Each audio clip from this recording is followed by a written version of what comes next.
He was just 25, an orphan, no parents, no siblings, just him and the empire he built from nothing. When he pulled into the gates of the upscale neighborhood with his brand new Porsche, he didn't expect a hero's welcome. But what he got was war. They smiled to his face and trespassed behind his back. They praised his success and plotted his death. Why? Because he bought the house they used to treat like their playground. Watch closely. This isn't just a story about trespassing. This is a story about envy, about power, and about what people are capable of when the one thing they wanted now belongs to someone they hate. If it were you, what would you do? Call the cops? Move out? Fight back? Let us know in the comments, because what he did next, it changed everything. The sound of tires kissing pavement echoed through the calm streets of Glenridge Hollow. Residents peeked through their blinds as a silver Porsche 911 Turbo S rolled past manicured lawns and parked at the end of Sycamore Lane. Out stepped a young man, 25, tall, dressed sharp in a minimalist black hoodie and designer sneakers. His name? Jayden Cross. What no one knew, what none of the neighbors dared to ask, was that Jayden had no family, no inheritance. Everything he owned came from one thing, his tech startup that exploded when he was just 21. And now, he was the owner of Lot 87, an estate that came with a private playground, tennis court, volleyball area, and a custom-built pool. The crown jewel of the community. But Jayden wasn't just moving into a home. He was moving into a territory, one that the neighborhood wasn't ready to give up. 2 days. That's all it took. Jayden came home late from a business meeting and heard laughter. Not in the street. Not next door. In his pool. He peeked through his blinds. A group of teenagers were splashing around, diving off his custom stone waterfall. Others were on his volleyball court, playing like they were at a resort. Furious, Jayden stormed outside. "What the hell are you doing in my yard?" he yelled. One of the older men, shirtless and sunburned, casually tossed a volleyball back. "Relax, man. The last owner always let us use the place. It's like a community thing." Jayden's voice sharpened. "Well, I'm not the last owner. This is my property now. You don't get to stroll in whenever you want. Next time, ask." The smiles vanished. Eyes rolled, and one woman muttered just loud enough. "Just because you bought the place doesn't mean you own us." Jayden turned away, but deep down, something unsettled him. It wasn't the trespassing. It was the tone. They weren't just angry. They were entitled. The next morning, Jayden found footprints. Mud tracked across his patio. Someone had smoked on his deck and dropped the ash near his outdoor speaker. He changed the locks. That night, he heard the gate creak. Then came the broken light bulbs, the disappearing packages, the graffiti behind the tennis wall.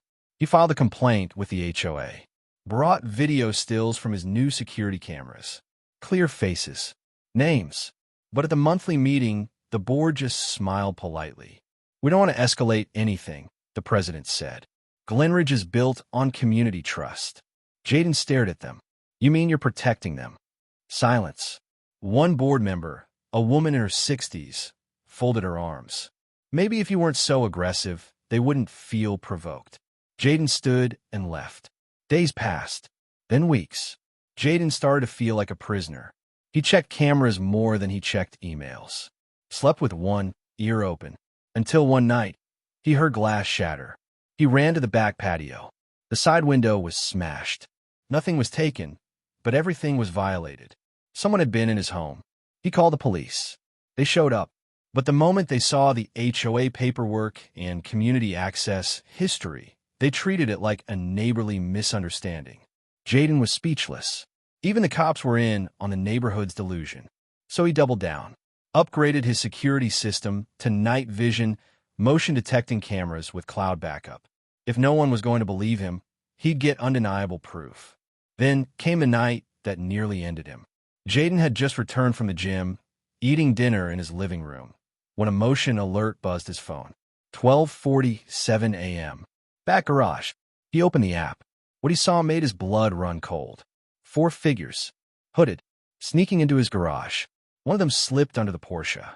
The other handed him something long and shiny. Jayden zoomed in. Wire cutters. They were cutting the brake lines. On his car, planning to kill him. He felt dizzy, betrayed, trapped. But something else stirred in him. Not fear, not rage, clarity.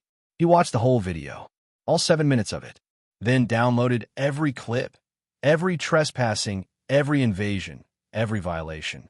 And at 4:06 a.m., Jayden did something bold. He uploaded everything to the internet. At first, it was just a few retweets, then a couple of shares on Reddit, a WTF post on TikTok.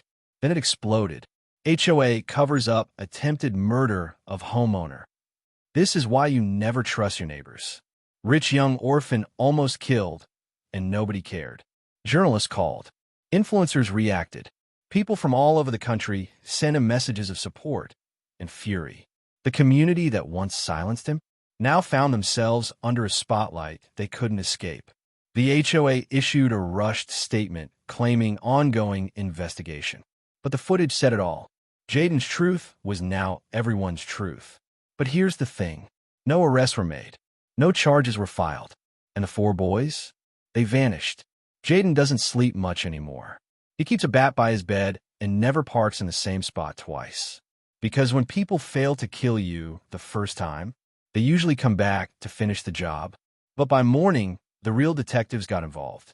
Local police opened a formal investigation.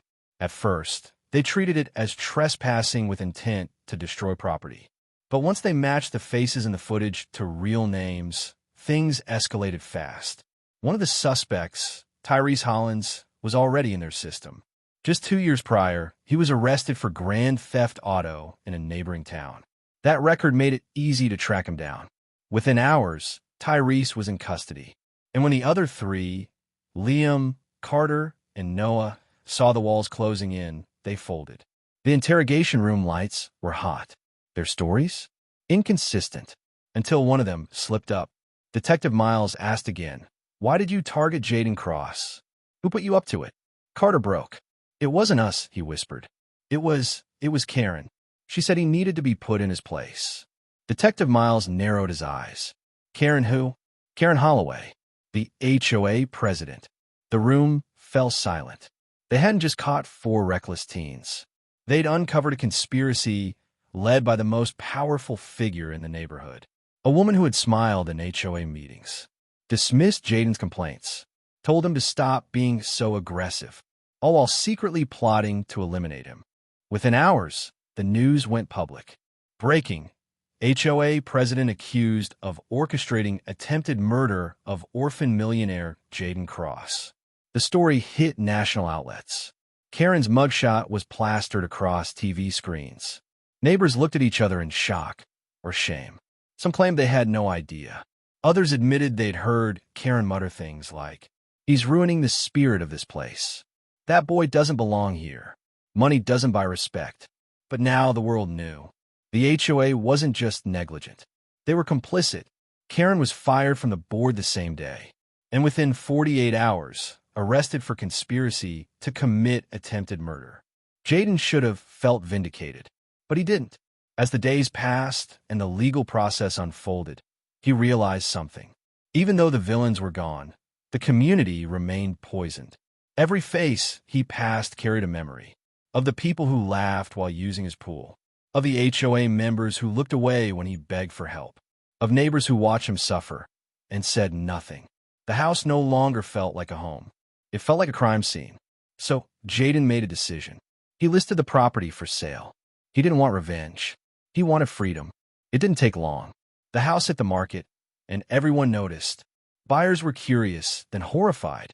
The viral footage was still online. The Google results were damning.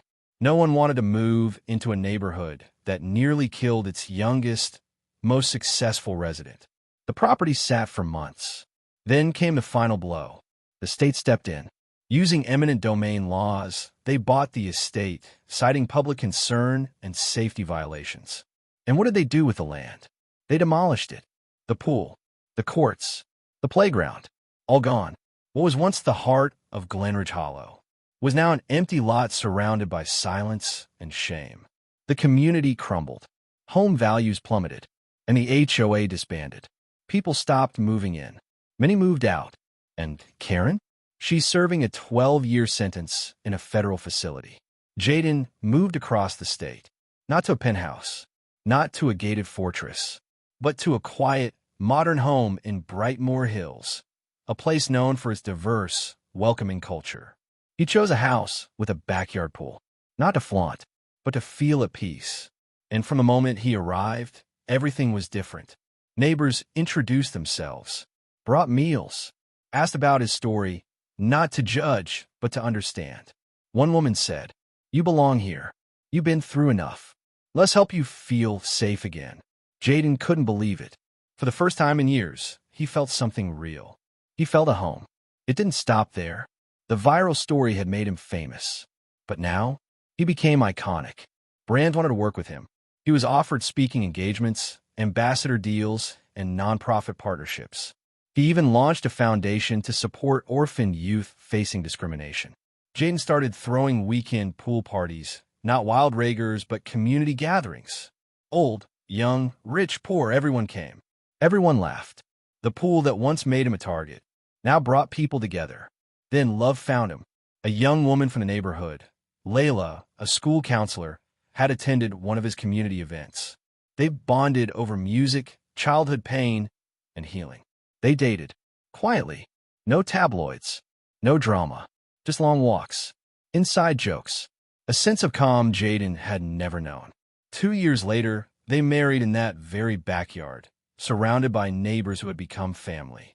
And when their first child was born, Jayden cried. Because for the first time since he was a boy, he wasn't alone anymore. Eventually, they had 3 kids, a full house, laughter in the halls, little feet splashing in the pool. Jayden, once an orphan with no one, was now the head of a family. And his children? They'll never be alone. They'll never face what he did, because their father turned his pain into purpose. Some say the house he left behind still haunts Glenridge, that no one dares move there, that the land itself refuses to forget. But Jayden doesn't think about that place anymore. He wakes up every day to the sound of giggles, sunlight hitting the pool, the smell of pancakes and warm coffee. The boy they tried to silence now lives louder than ever. What would you have done if you were Jayden? Would you have stayed and fought, or left like he did? And more importantly, do you think justice was really served? Let us know in the comments, because this story may be over, but the conversation is just beginning.